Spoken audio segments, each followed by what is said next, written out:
Boa noite, pessoal.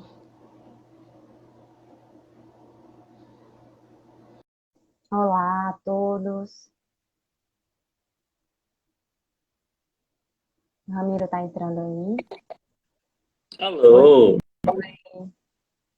bom demais? boa noite. Boa noite, gente. Deem um aviso aí, ó, faz uma joinha, sei lá, dá um papo aí. Vocês estão escutando a mim e a Priscila? O áudio tá bom? Todo mundo aí preparado? Vão sinalizando aí pra gente. O pessoal está entrando. Uhum. O som tá ótimo. Mandar joinha. É isso. É isso. Vamos fazer o que é certo, então. Gente, boa noite para todo mundo. É, Muito obrigado por estarem aqui mais uma vez. Estamos aqui em mais um Borda Live.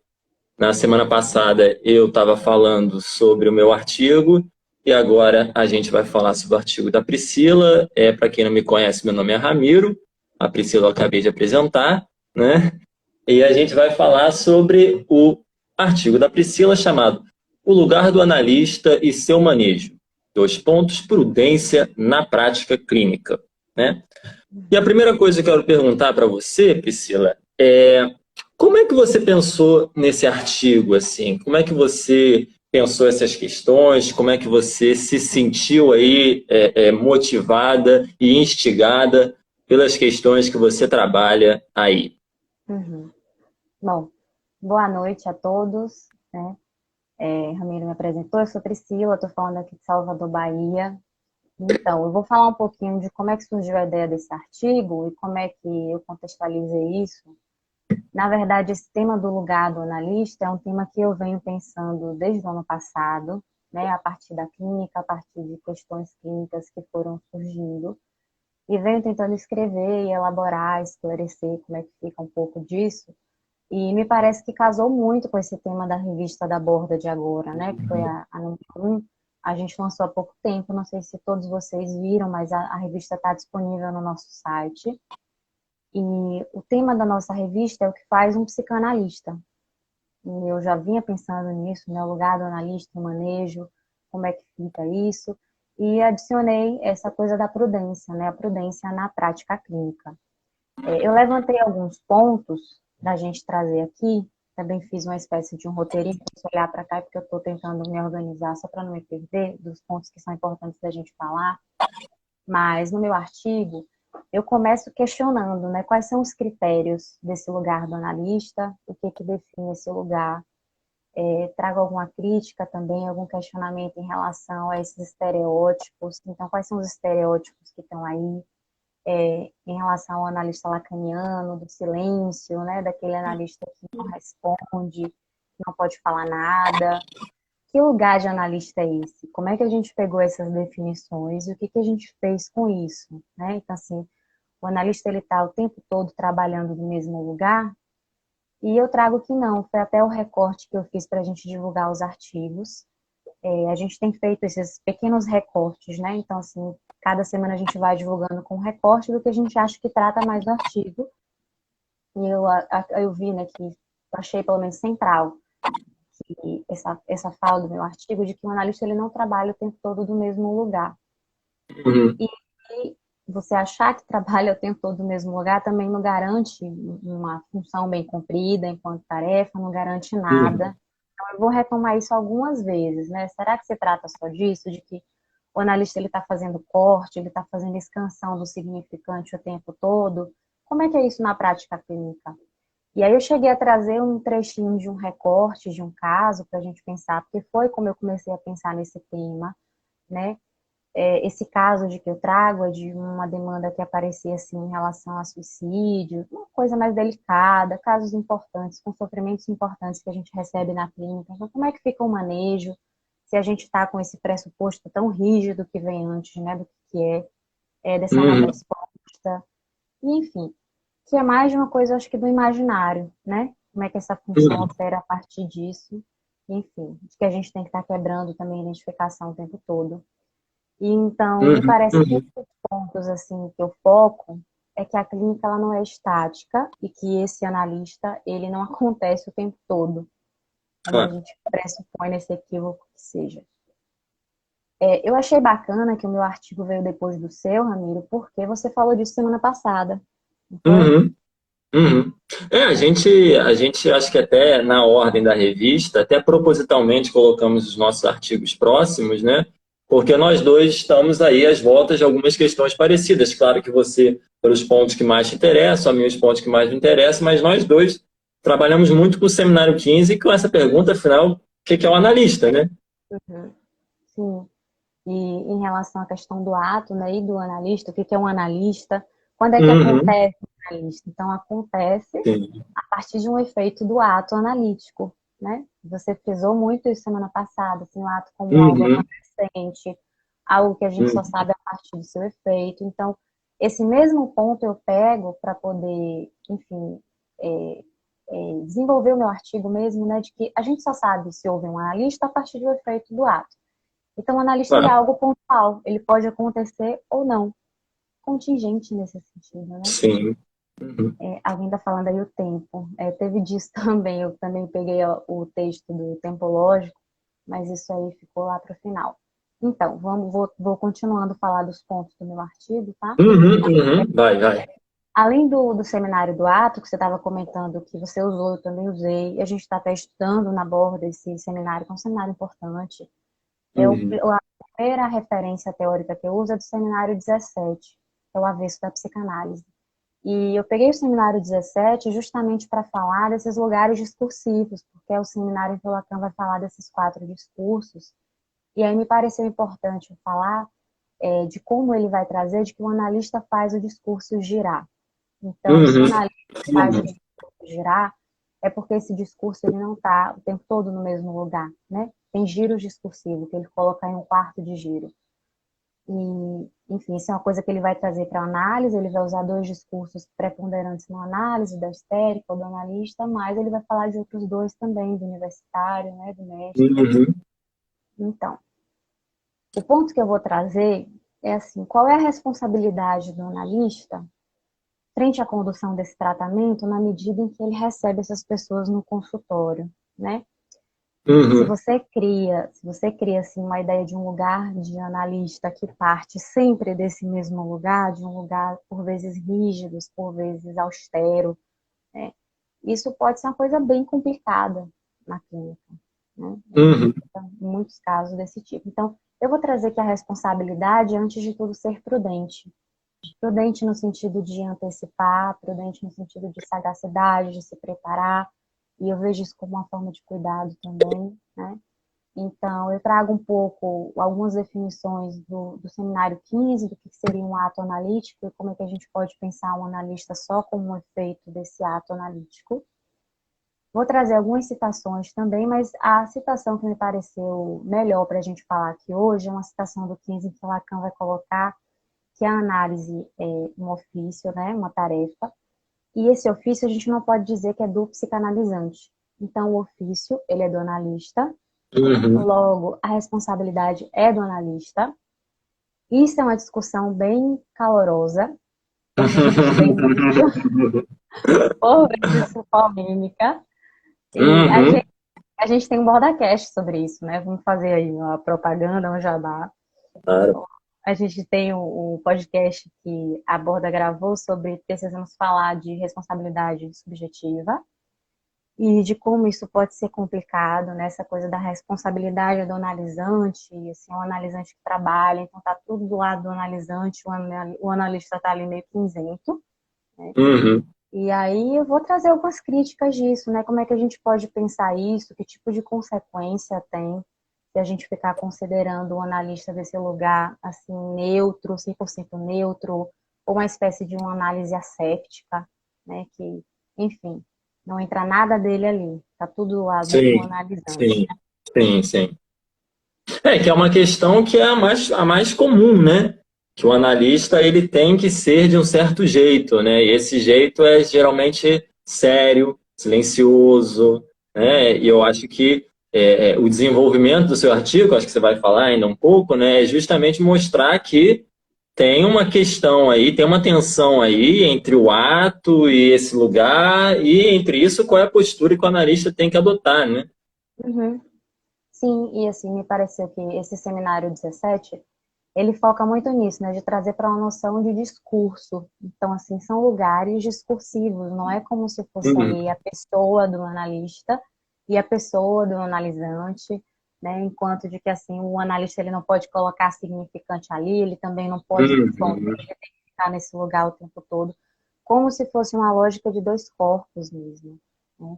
Então, uhum, isso é muito complicado, porque, por vezes, pode atrapalhar, né, a análise, atrapalha comumente, né, não ajuda em nada, e uhum, acho que passa por esse ponto que a Borda tem tocado, assim, do que é a leitura teórica desses conceitos, disso que a gente está trazendo, como é que a gente tem delimitado o nosso campo, né, o que uhum, é esse ofício do psicanalista e que lugar é esse. Trago essa questão uhum, também do discurso do analista que o Lacan coloca. Então, assim, pode acontecer ou não, é isso que a gente está falando, tentando desmistificar um pouco para poder facilitar, né? uhum, Enfim, tem um exemplo que eu coloquei aqui para comentar com vocês, que é um exemplo do vídeo de um psicanalista, do Juan Manuel Martínez, que ele foi até recentemente, se não me engano, e ele traz isso do conselho, né? Será que o psicanalista dá conselho? E ele vai dizer que o psicanalista não dá conselho inútil. Eu achei isso muito bom, muito bom. porque acho que a gente sai dessa confusão de que o analista não pode falar e o que é demanda, o que é esse pedido. Ele chega a falar assim de um conselho inútil no sentido de que essa resposta do analista, né, vai por essa via diante de um impasse neurótico, né, do que seria inútil de responder, porque não tem resposta para isso. Ele chega a dar um exemplo, né, de que assim, o analisante ele traz um impasse e teria duas possibilidades de caminho, caminho A e um caminho B. E o analista poderia dizer, vá por aqui, ou vá por lá, mas assim, não adianta responder porque tem uma impossibilidade por trás disso. E é nisso que eu vou entrar agora para falar dessa coisa de que o analista não responde à demanda. E como que isso assim é generalizado e é repetido, né? E a gente tem, eu tenho me incomodado com essas coisas assim, que são repetidas e são passadas adiante, e como que isso vai embaraçando a clínica, e a gente escuta isso de tudo Uhum, quanto é jeito. uhum, uhum, E aí, eu encontrei uma citação no texto da direção do tratamento, que eu achei muito boa, e que é o texto que ele vai definir essa coisa da demanda, né? Assim, não responder a demanda. O que é demanda, primeiro? A gente precisa definir. Então, eu vou ler bem rapidinho essa citação, porque eu achei muito bacana, acho que vale a pena. Tá? Vocês vão encontrar na página 624 dos escritos. Ele vai dizer o seguinte: observa-se que o analista, no entanto, dá a sua presença, mas creio que, a princípio, ela é apenas a implicação de sua escuta, que essa é apenas a condição de fala. Aliás, por que exigiria a técnica que ele a fizesse tão discreta se assim não fosse? É mais tarde que sua presença se faz notar. Então, ele vai dizer, o analista é aquele que sustenta a demanda, não como se costuma dizer, para frustrar o sujeito, mas para que repareçam ali os significantes onde estavam retidos. Então, assim, ele frisa essa coisa de que não se trata de você estar frustrando o tempo todo. E aqui a gente faz um parêntese, né, para isso, essa diferença de sujeito e indivíduo, dessa questão toda de tradução, que o artigo de Lucas também falou bastante sobre. Então, assim, ele está lembrando a gente de que não se trata de estar insistindo nessa frustração, né, nessa coisa assim pesada, pavorosa. E eu acho que isso simplifica as coisas a nível do nosso entendimento a partir do momento que a gente define o que é a demanda. E ele vai fazer essa definição nesse texto quando ele diz que a demanda é intransitiva, a demanda é sem objeto. Então, a demanda não tem complemento. Por isso que, ainda que você respondesse, não adianta porque não é aquilo, né? uhum, uhum. E eu acho muito legal essa citação do Lacan, né? Porque ele fala frustrar o sujeito, né? Porque, de fato, se a gente pensa a demanda e o fato de que a demanda é aquilo que vem pelo significante e que, por vir do significante, ela já é, digamos assim, frustrada, já que não há esse objeto, não há essa meta para onde vai chegar o significante. Mas é curioso que o Lacan faz questão de botar que não é para frustrar o sujeito, né? Porque muitas vezes essa leitura que se faz é que quando o analista vem com alguma demanda, há uma certa posição meio cruel, talvez às vezes, né, de rejeição, de falar não, de ser meio que, digamos, um pai, né, o não do pai e tudo mais. E o que o Loca está falando aqui é que a gente não deve frustrar o sujeito, porque é justamente pelo manejo da demanda que a gente produz o sujeito, né? Só que se você maneja ela dessa forma, que é que você está falando, né? O que você produz é uma frustração do sujeito, né? O sujeito não se produz, né? Sim. E aí não tem trabalho de análise, né? Se a gente pensar que essa é uma das coordenadas. Então, assim, acho que tem muito disso, né? O analista ele tem que ficar extremamente distante, ele não pode responder nada, enfim. Uhum. Essa noção, assim, de que você pode limpar tudo ali daquele campo da análise, né? Limpar, entre aspas, a coisa aséptica que eu estava falando. E não é por aí, ele está falando que não tem nada a ver com isso, né? Que, assim, é equivocado a gente pensar e ficar nisso. Só um instantinho, Priscila. A Gabade, ela está perguntando aqui qual é o texto. Essa citação está no texto, Priscila? Da direção da cura. Isso, a direção Direção da da cura. cura na página? Vou pegar aqui agora. 624, perdão, dos escritos. A direção do tratamento e os princípios do seu poder, um texto de 1958, e você encontra nos escritos. Se você quiser, depois você pode mandar até direct, que copio a citação e te mando. Uhum. Desculpa interromper aí, Priscila, vai lá. Nada, tranquilo. Se alguém perguntar, vocês vão falando aí, gente, porque é meio Pode deixar. difícil eu olhar os comentários e ver o roteiro, enfim. Mas vamos adiante, né? Então, eu acho que esse é um ponto principal, e esse é um texto muito bacana, viu? Eu acho que assim, esse é um texto central, né, da direção do tratamento, porque ele vai esclarecendo esses pontos que ficaram embaçados, ele vai, assim, delimitando de uma forma muito boa, muito clara, e ele vai insistir nisso, nessa coisa da demanda, né, de que assim, não se trata dessa frustração. Ele chega a fazer uma crítica aos analistas, dizendo que os analistas que ficaram fascinados com essas sequelas da frustração, eles vão cair em uma posição de sugestão, né? Equivalente ao que a gente vê com a hipnose, né? Com Freud, Uhum. e isso tem mais a ver com uma espécie de reeducação emocional. Ele usa precisamente esse termo. E que não é nossa função essa, né? De estar ali frustrando o tempo todo, porque isso vai ter mais a ver com uma reeducação emocional, quase que como uma coisa aversiva aí, esse lugar do analista, e não é por aí, né? Então, Uhum. ele chega a comentar também de que o analista ele só responde a partir da transferência. Eu acho que tem tudo a ver com isso que a gente está falando, de fazer essa diferença, né? O que é uma resposta, o que é um pedido. Então, nem todo pedido é uma demanda, né? Uhum. Por que que não tem problema do analista responder, né? E ficar tão preocupado com esse estereótipo de que a gente está falando? Porque ele responde a partir da transferência, né? Sim. E é muito curioso, né? Porque essa posição que a gente está sublinhando aqui, que é uma posição muito problemática, né? De tenho que frustrar a demanda, implica um certo, digamos assim, um certo equívoco aí sobre o que é a demanda de fato, né? Porque quando a gente pensa demanda, a gente pensa justamente que não é aquilo que é demandado que é o desejo do sujeito, é que a demanda e o desejo não são iguais, então a demanda, por ser significante, ela vai ser emitida, ela vai ser frustrada.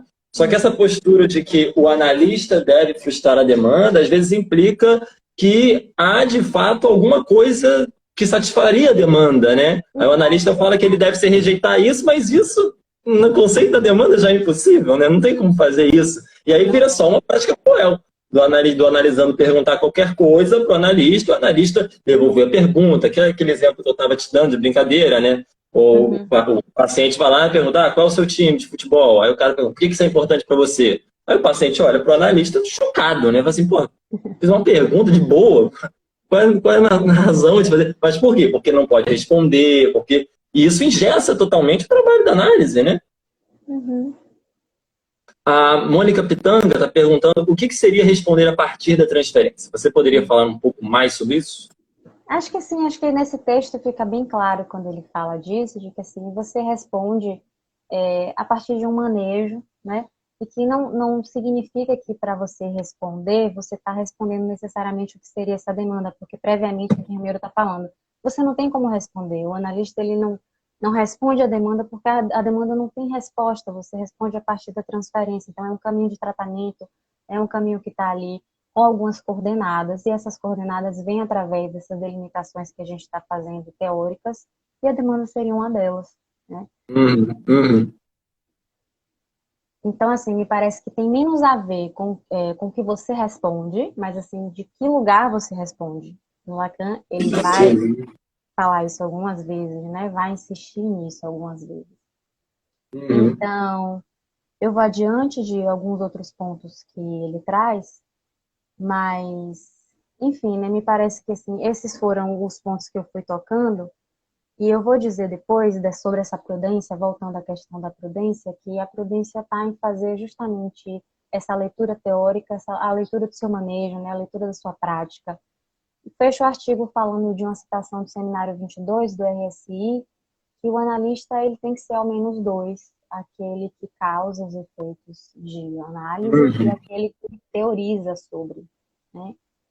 Então, é muito importante que a gente tenha essa leitura de uma forma clara, porque senão a confusão está instaurada. Então, como você falou, se a gente fica muito preso nessa coisa engessada, nessa coisa de uma dureza do analista, isso atrapalha muito mais do que ajuda. E o que eu tento trazer no meu artigo sobre o lugar do analista é isso, né?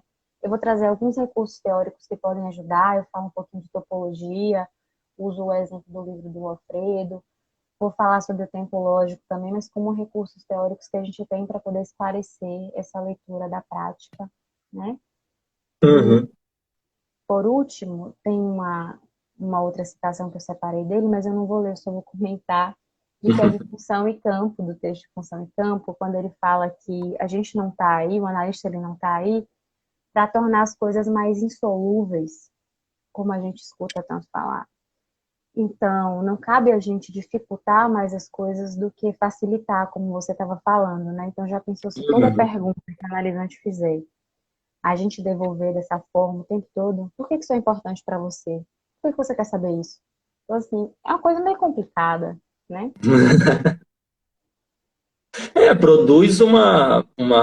Porque, é claro, a gente sabe que uma vez que há, por exemplo, que o analista sublinha o significante, essa é a produção de um equívoco e, de certa forma, a grande questão da demanda é que há um sujeito, há um paciente diante de nós que está incomodado com isso, que se implica nisso que está sendo dito. Agora, essa, digamos, essa implicação permanente de que não há nenhuma pergunta inconsequente, né? Pergunta sobre o time, por que isso é importante para você? Aí ele fala, não, por que você quer saber isso? Por que não sei o quê? Isso acaba produzindo um efeito, né, de até hiperneurotização, né? Que você está sempre, mas será que de fato tem alguma coisa? Ao passo que a gente sabe que o significante que tem que ser sublinhado em análise é o significante, né, que representa o sujeito para todos os outros significantes. Esse significante que não é uma palavra, não necessariamente é uma frase, né, mas é esse significante que vem, que se repete, que se repete.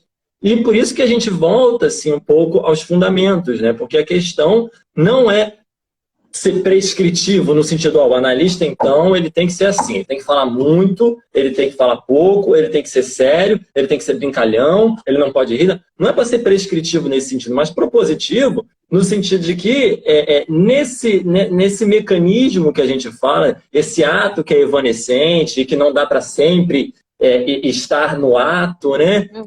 Não implica que a pessoa tem que ser séria, quieta, tem que ficar devolvendo todo tipo de pergunta, né? Por isso que eu Caricata. acho que exatamente, por isso que eu acho que vale a pena voltar ao fundamento, né? A forma, né? Que isso que sempre, a fórmula talvez, que sempre interessou a Lacan, né? Uhum. E é curioso porque eu estava me lembrando aqui, vendo os tópicos, né? Estava me lembrando de um momento em que ele diz da demanda, quando ele coloca assim, a demanda nem sequer é dele. Com a oferta eu criei a Uhum. demanda, né? Então eu Sim. ofertei alguma coisa de uma escuta para que isso surgisse, mas assim, quando ele fala nem sequer dele, a gente tem que lembrar desse atravessamento do grande outro aí, né? E por isso que a gente não pode pensar essa coisa Exatamente. da responsabilidade do sujeito, enfim, dessa coisa que a gente está retomando o tempo todo, que por vezes assim, até sádica, né? Porque Sim. promove mais sofrimento do que, de fato, ajuda a pessoa a estar se havendo ali com as questões dela, né? Acho que fica nesse ponto do insolúvel. E esse é o risco da pessoalização em análise, né? Se você toma o discurso do seu analisando pela pessoa que está na sua frente, né?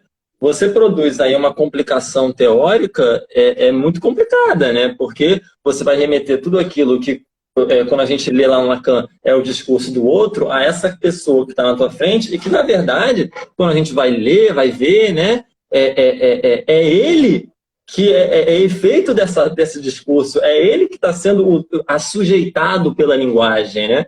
Só que quando a gente colaba um no outro, esse discurso é dele, né? Aí complica, né? O que a gente vai fazer se não responsabilizar ele, se não, enfim, virar o eixo não para a análise de um discurso que vem do outro, do discurso que está na linguagem, mas apontar para o paciente, falar, o discurso é seu. E isso produz uma complicação abissal, né? Colossal, digamos. Augusto está falando aí, tudo que o analista fala é passível de efeitos, não é prescritivo, é condicional, exato. Sim, Parece, claro. parece que às vezes a gente esquece um pouco disso quando a gente toma as coisas ao pé da letra, né? Como a gente está colocando aqui, de que assim, tudo que você faz ali pode ter efeito, né? Ou não, mas assim, você tem que estar atento a isso. E acho que a gente não pode estar esquecendo disso, porque é uma coisa que tem retornado muito. Não sei se você percebe isso, mas assim, eu tenho escutado muito. E acho que a minha intenção de ter vindo para esse tema, ter tentado escrever, é porque é uma coisa que a gente vê se produzindo e se disseminando, né? Mais gente comentando aí. Uhum. É ver o todo quando o analisante apresenta partes, pois ele ainda não chegou ali onde o analista disse. Uhum. Eu acho que isso aí tem até a ver com essa ideia de, pelo menos isso que eu estava falando na semana passada, né? Essa ideia de pensar pelo discurso, pela forma, né? E até uma coisa que eu estava falando na semana passada, desse problema do percurso do analista, né? Que, digamos, ele autoriza uma tarefa, mas só no final, né, que ele se faz, né, digamos, objetuar, resto do discurso e tal. Então, como é que ele autorizaria uma coisa antes? Como é que ele seria uma coisa antes se isso só vai ser depois e tal? Mas é justamente por causa dessa lógica, né? Digamos, por isso que o Lacan se esforça tanto em pensar topologicamente, logicamente, porque é justamente essa posição que permite que você ocupe um lugar que, digamos assim, vai ser autorizado lá no final. Não sei se eu penso em termos de todo ou partes, mas desse percurso, né? Dessa produção desse percurso. Isso. Que é uma produção, né? Eu me lembrei do texto do Tempo Lógico quando ele fala dessa modulação do tempo. Teve alguém que falou sobre o tempo aí no início, né? Não é um tempo em que você define com o início, com o meio, com o fim. É de uma forma, assim, quase que desenvolvimentista, né? Dessa produção. E não me parece que é por aí também. Claro, claro. Sobre o seu Mas, artigo, hum. sobre a apresentação do seu artigo, você quer falar mais alguma coisa, Priscila? Não, eu acho que foi basicamente isso. Acho que é bom a gente deixar um tempinho aí, né? De pergunta, de conversa. A gente recebeu já perguntas. E aí Eu só queria pontuar três coisas, que eu não sei se são três, na verdade. Eu sempre falo três, porque eu sempre acho que eu vou achar a terceira. Eu geralmente tenho duas e vou falando, mas talvez seja só duas.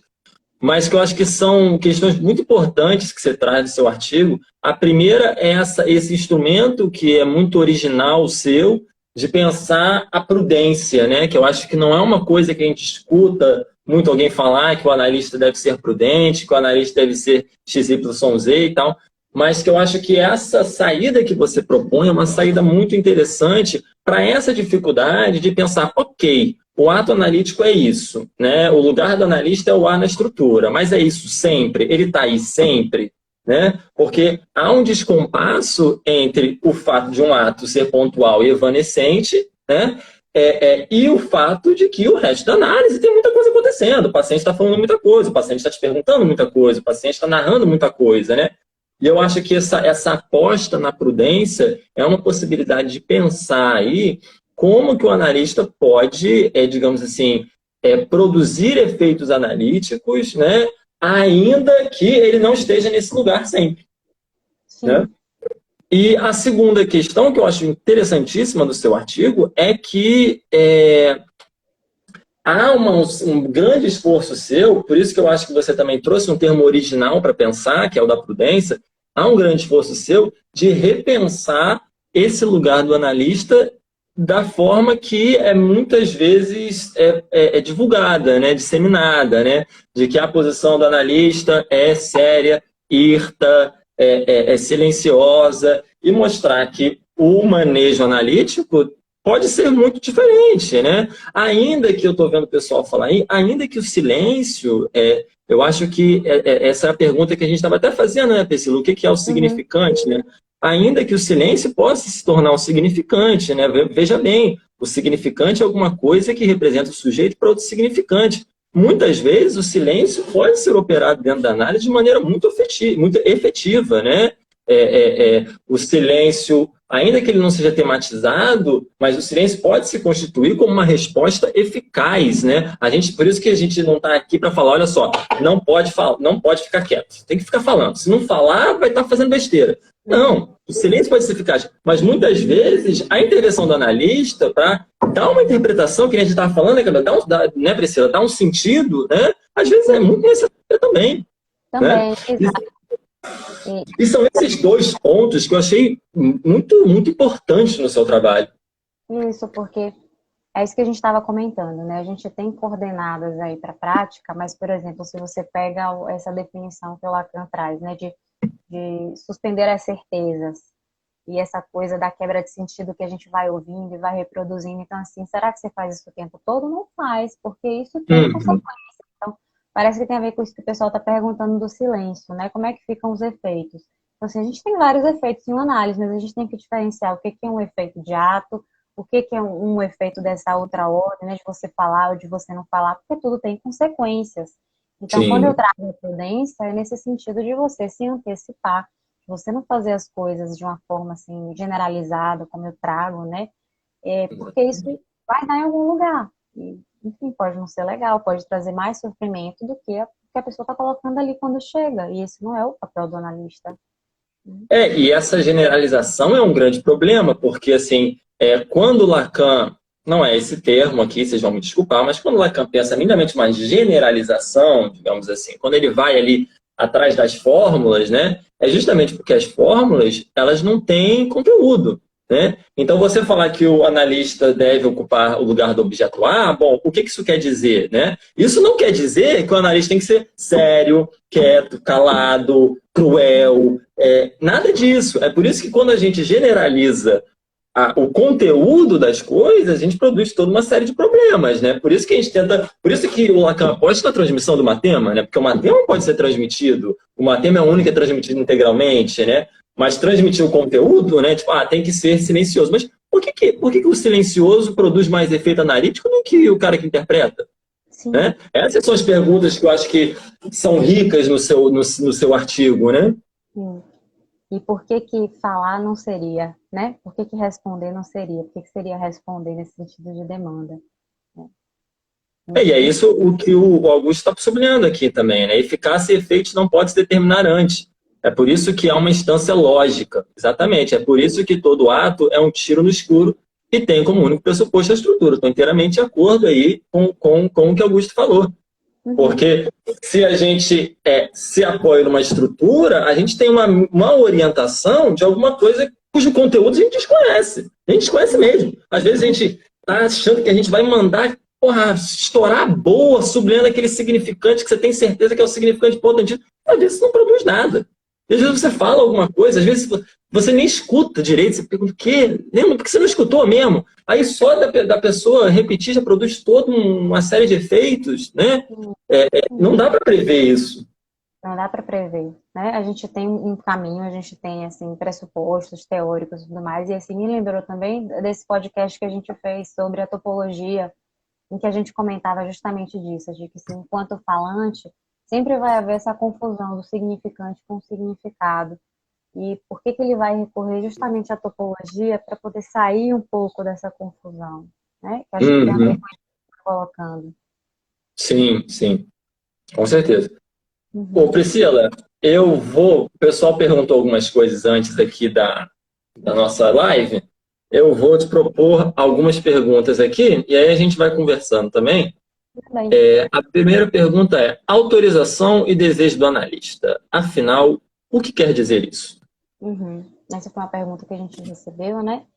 E assim, Uhum, a autorização me remeteu a essa a citação muito conhecida, né, de que o analista se autoriza por si mesmo, e é uma citação de que a gente encontra lá na proposição de 9 de outubro, dos outros escritos, mas assim, quando eu penso nessa questão da autorização, e nesse momento em que Lacan estava colocando isso, me parece que isso tem mais a ver com uma crítica à coisa da institucionalização da autorização, como se a gente precisasse, de novo, de muitas regras para definir esse analista, que foi toda uhum, sorte de equívocos que aconteceram com ele, com a IPA, né? Então, assim, tinha que ter tantas horas de supervisão, você tem que fazer análise com fulano de tal, porque é muito conhecido, enfim.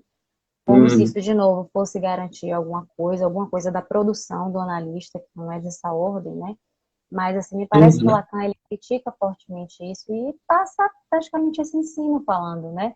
De como que essa institucionalização da autorização pode ser complicada, porque ela não dá garantia de nada para você enquanto analista, não te garante que você vai fazer um bom trabalho, né? Você não tem que ficar esperando o que a gente escuta, né? Assim, de que uma instituição tem que te autorizar, uma escola tem que te autorizar e você depende disso.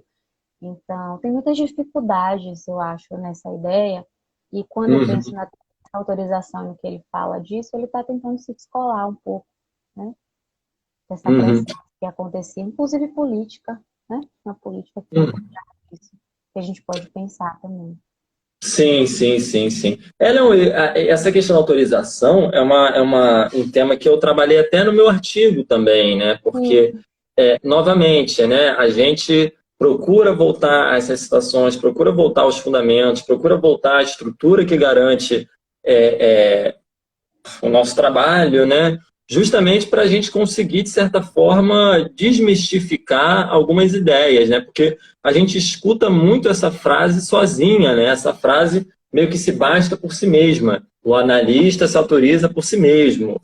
Hum. Ok, mas o que isso significa, né? Porque muitas vezes a gente vê que essa curta frase, né, de Lacan começa a preponderar sobre 27 seminários e sei lá quantos escritos e conferências e tal. E uma das questões que eu sempre levanto em relação a isso é que essa questão do analista se autorizar por si mesmo, ela é frequentemente ligada a ideia da análise pessoal, né? Que você se torna analista fazendo a sua análise, né? E a pergunta que eu coloco no perdão.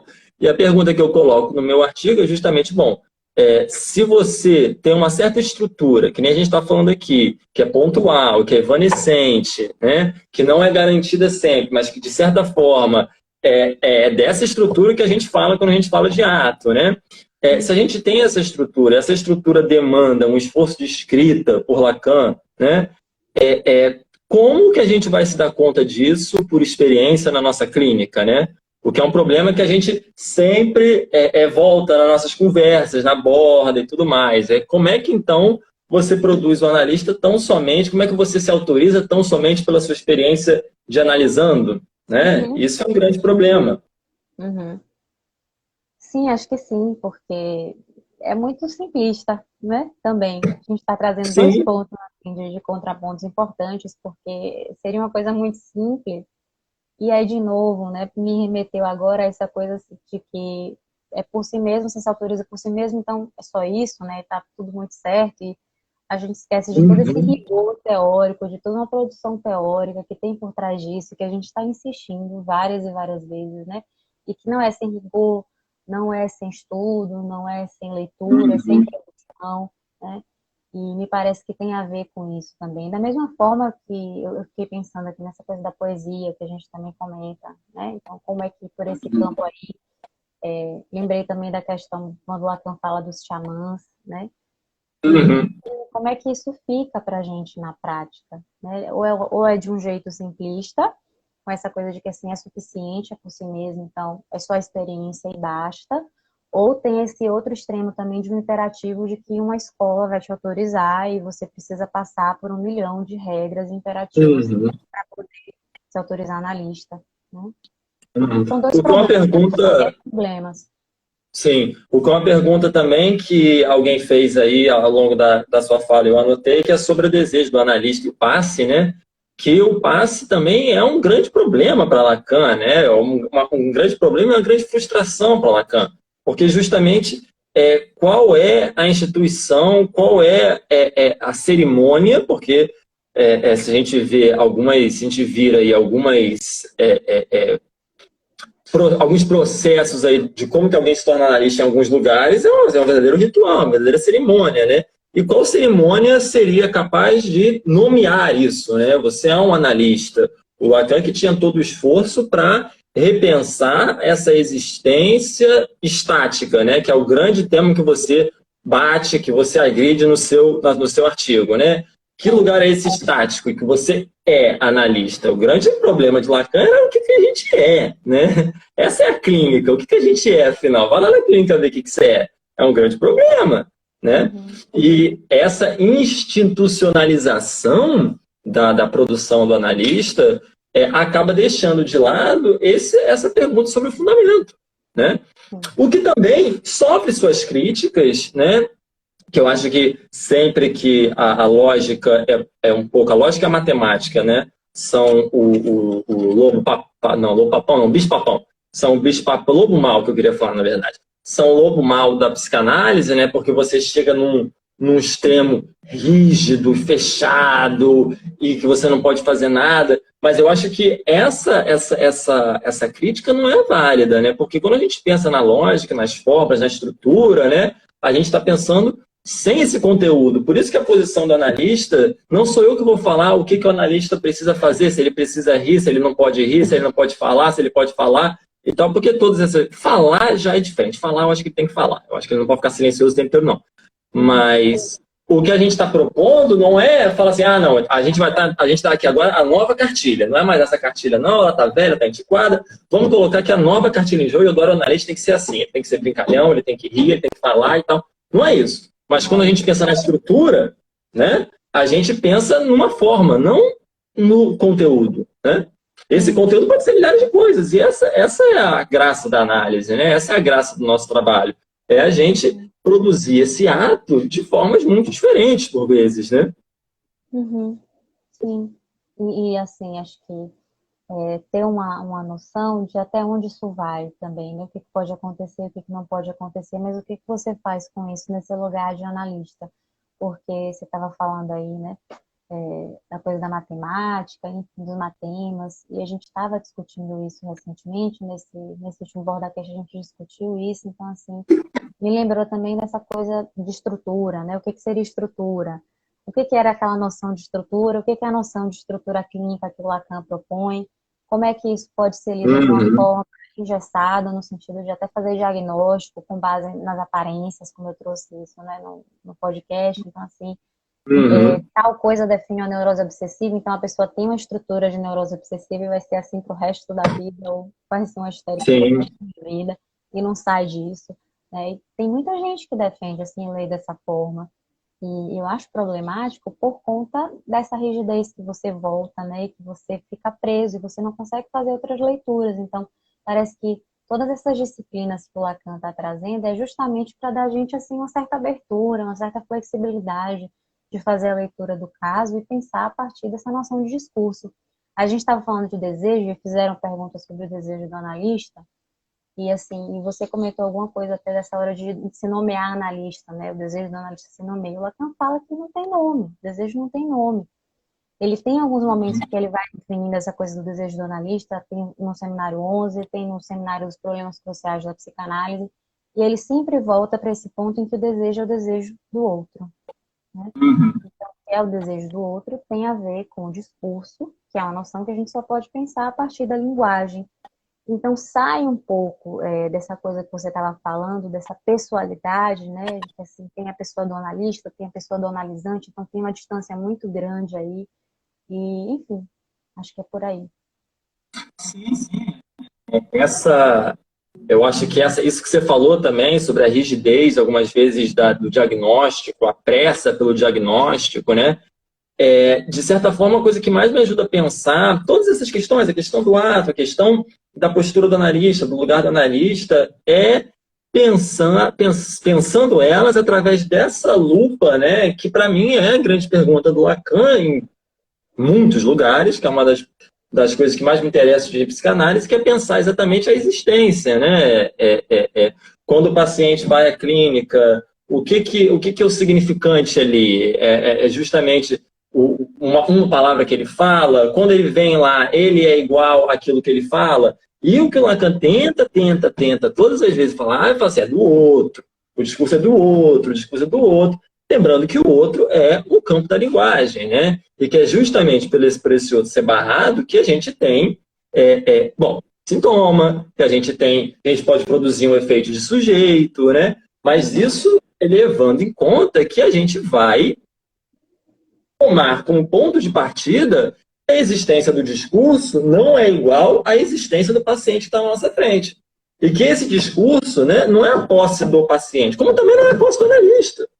Né? Eu acho que é nesse sentido que o Lacan ele impõe esse giro aí na questão sobre o desejo do analista. Né?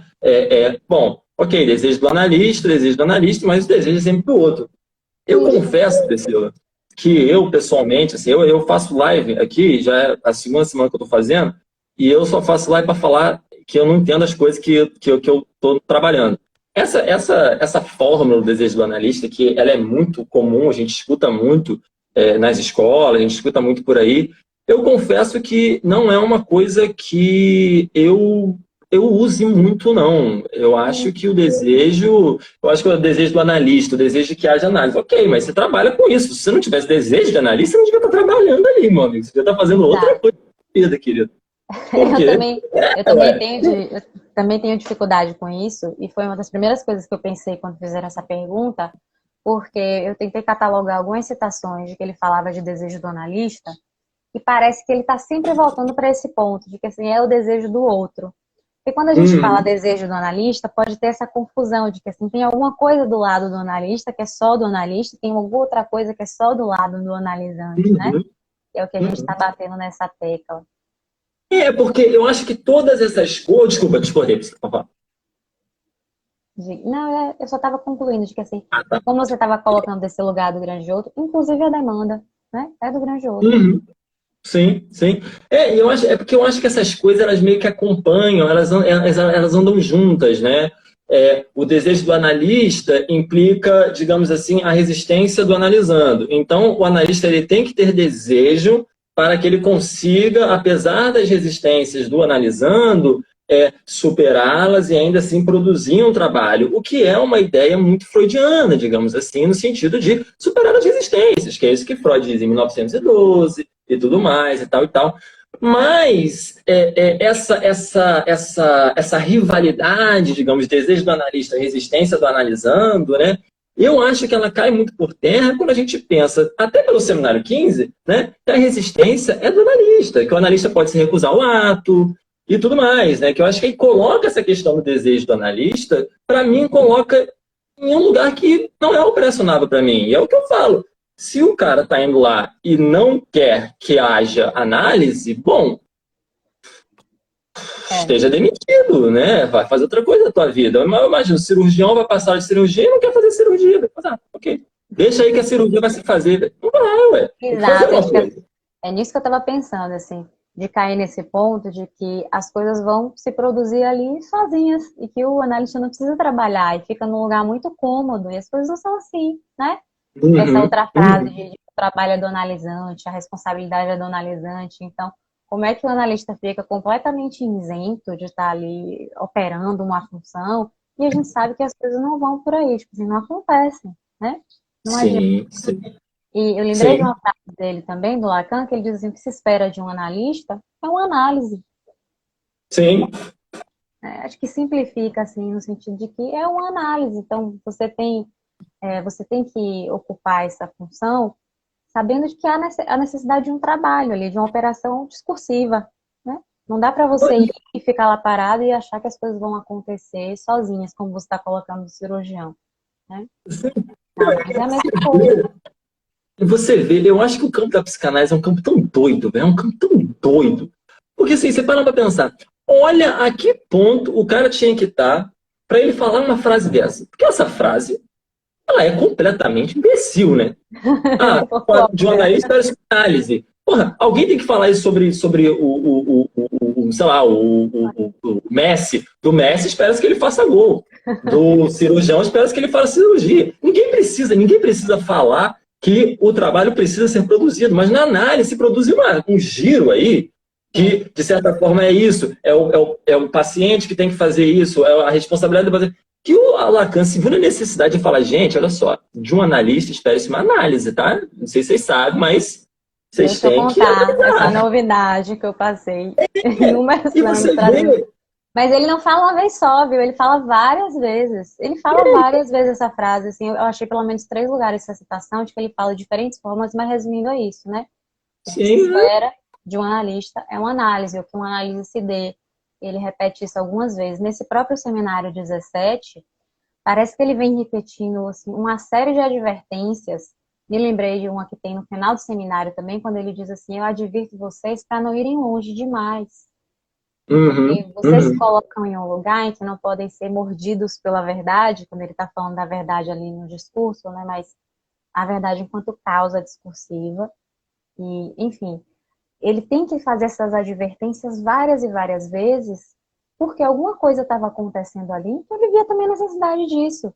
Como que depois de todos esses anos a gente está aqui escrevendo, a gente está produzindo artigos, a gente está revendo o tempo todo isso e falando da mesma coisa. Então, o que que acontece na psicanálise em que a gente precisa reiterar essas posições? Acho que é importante da gente pensar também, né? Claro, sem dúvida. E é isso, né? A gente chega em lugares muito complicados do campo analítico, né? Quando, por exemplo, a gente pensa, isso que a gente falou da responsabilidade do analisando também, e como que essa responsabilidade flerta muitas vezes com culpa, né? Não que implicação seja culpa, eu não acho isso de forma alguma, eu acho que a implicação é justamente a produção da demanda. Eu acho que é isso. Mas como que tem muitas vezes, se há culpa, a culpa é sua, né? Essas coisas que a gente já escutou algumas vezes, já viu aí alguns textos por aí, e como que isso também é muito doido, né? Que a gente tem que, às vezes, lembrar que quando um paciente vem para a gente, né? E quando a gente está trabalhando, a gente está produzindo aí uma melhora, né? Eu não entro na minha clínica para produzir uma piora para o meu paciente. Ou quando o paciente vem para mim e fala que ele está arrebentado na vida por causa de uma coisa, eu não tenho nenhum interesse em mostrar para ele que isso nunca vai se resolver, que isso é o impossível, né? O impossível do real é o impossível do significante significar a si mesmo, mas o significante pode significar diferencialmente, né? Mas tem muita essa leitura, né? Por isso que eu acho que essa é a coisa importante desse trabalho que a gente faz, né? De ser propositivo, de procurar os fundamentos. É que muitas vezes essas frases acabam ficando perdidas e soltas, né? E a gente acaba produzindo uma clínica, produzindo um trabalho que, bom, pelo menos para mim, me parece muito diferente daquilo que eu acho que se trata mesmo de fazer. Exato. E essa coisa, né, Ramiro, assim, da culpa e de pensar esse insolúvel, esse impossível, como a gente escuta tanto, assim. Então, assim, a análise vira um fardo. Para a análise virar um fardo, né, para promover mais piora do que melhora, é um passo. E a gente sabe o quanto é fácil isso acontecer. Por isso que eu acho que entra essa questão de você estar atento, de você antecipar, de você ter uma sagacidade nisso, porque não é sem efeitos. Né? E às vezes a gente está com uma questão muito complicada, como essa que eu trago no artigo, às vezes uma questão assim, de vida ou morte. E aí a gente sabe que tem analistas que optam por manter essa posição. Né? Sim. E é por isso que a prudência é tão importante. Porque a prudência que você falou é a garantia de que ali, né, onde o analista não pode estar o tempo todo, não quer dizer que ele não tenha que estar, que ele tem que estar ausente, que ele tem que estar quieto, ou que ele tenha que estar achando que o paciente que tem que se resolver com aquilo, porque ele vai receber a mensagem dele do outro, e que, de certa forma, o inconsciente, o significante vão guiar o tratamento.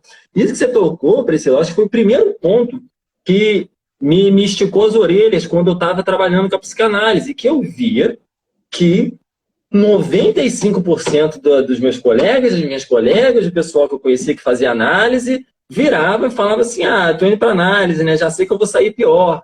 E aí a pessoa estava super triste, saí na análise, tô triste, não sei o quê. Eu falei, cara, ok, tá triste, ok, não sei o quê. Mas muitas vezes esse efeito de sair pior. Fui para análise e piorei. E eu vou para análise e me sinto pior. E aí todos esses argumentos que não fazem nenhum sentido, tem que perder para ganhar, tem que não sei o quê, que geralmente isso é ligado para um aspecto muito monetário, né? E eu falei assim, gente, olha, eu não tenho interesse em produzir mal nas pessoas, não, velho. Então, se for isso, eu não quero trabalhar com isso, não. Aí uma E hora a a gente vai lendo e fala, peraí, constância. A não constância necessariamente é é isso. muito constante, né? A gente escuta muito. E assim, Uhum, o que é que isso se torna um caminho de tratamento? A piora. uhum. Exatamente. Exatamente.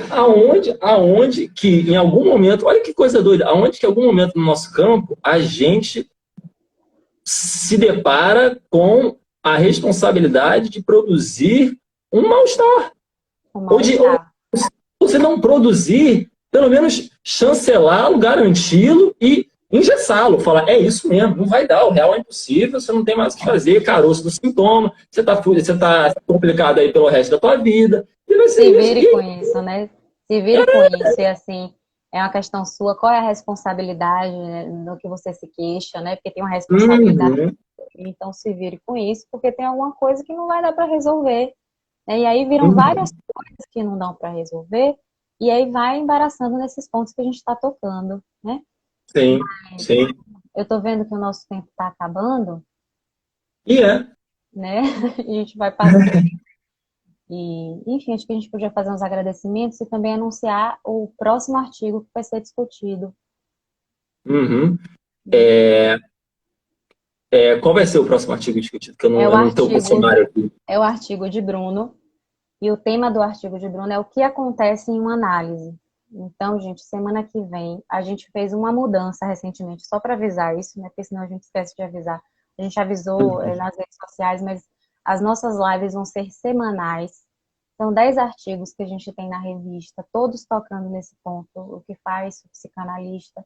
Então, semana que vem a gente vai ter o artigo de Bruno, o que acontece em uma análise, e toda semana agora, nesse mesmo horário, a gente vai ter a live falando de cada artigo. Então, se vocês também tiverem questões, se tiverem perguntas, a gente sabe que não dá para acompanhar tudo que está sendo dito aqui. Então, se for alguma coisa que vocês queiram perguntar ainda, que vocês queiram colocar, pode Uhum.